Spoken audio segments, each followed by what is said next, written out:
All right, my name's Jennifer Novelli. I'm the Executive Director of Building New Hope. Building New Hope is a nonprofit organization that collaborates with Central Americans to create sustainable livelihoods and opportunities to reduce inequality through projects in education and fair trade. And we're a volunteer-driven, not-for-profit organization, so we have projects both in Nicaragua right now and in Pittsburgh. So in Nicaragua, we partner with a worker-owned coffee cooperative, operate 2 schools for at-risk youth, and also sponsor a high school scholarship program for needy Nicaraguan students. And then here in Pittsburgh, we work with different schools, faith-based organizations, farmers, and businesses around town to educate them about the people, communities, the coffee and culture in Central America, and also work with them through the coffee program. Like they can do fundraisers for their own causes with the coffee that we market in partnership with the worker-owned cooperative in Central America and Nicaragua.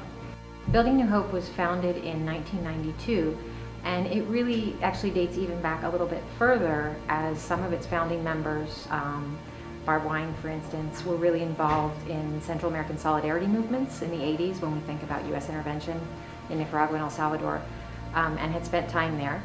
And when a community in El Salvador was being repatriated after the war and the peace accords were signed in '92, a small group of people from Pittsburgh got together to accompany them and help that community, called Nueva Esperanza, which is New Hope, and that's where our name comes from, get back on their feet and work with them with solar panels and other things that the community needed.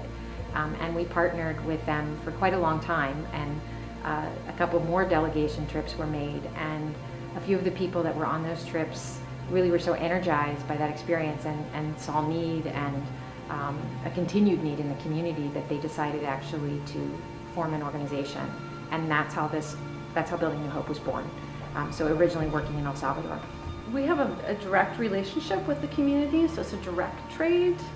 And Building New Hope's, I'm new with the organization, but something I really like about the organization, it's a very people-to-people, community-to-community type of effort. So we have that direct relationship. We have a board member who travels regularly, communication contact with the community. So we bring that harvest here. And then we also respect the wishes of the worker-owned cooperative in terms of how the coffee's roasted, how we sell the coffee, and that gives us an opportunity to talk about fair trade issues, for example. It's nice to have something practical, to know that, well, yes, the Coffee Project and our schools provide concrete income for people in Nicaragua, they provide concrete creative spaces for creativity and safety for children to explore their own imaginations and to learn. But I think if you talk to some of the coffee roasters, they would probably acknowledge that we help them to appreciate the significance of fair trade, and that indeed there was a market for it, not only in San Francisco and Boston and Chicago or whatever, but also in places like Pittsburgh. I think the Global Switchboard has been really helpful for Building New Hope and spreading the word about the Fair Trade Coffee program with the other members in the Switchboard, but also other people that the Switchboard members are working with, so that's been really good.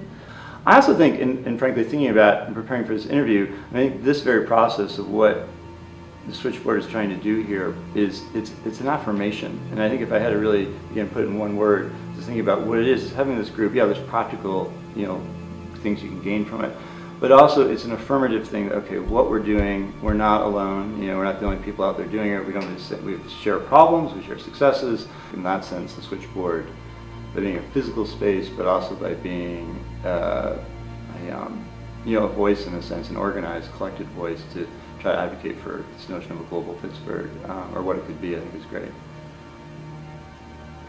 I mean, Pittsburgh is such a great city with so many wonderful, vibrant people in the artistic community, in the education community, the healthcare community. And so I think we have so many resources to really come together and make our own local community stronger and more equitable, and that then ripples out. And so I think that supporting a local roaster who is supporting a farm in Nicaragua of small producers, organic, good for the environment, in turn helps the community here. I do believe that that link is very important.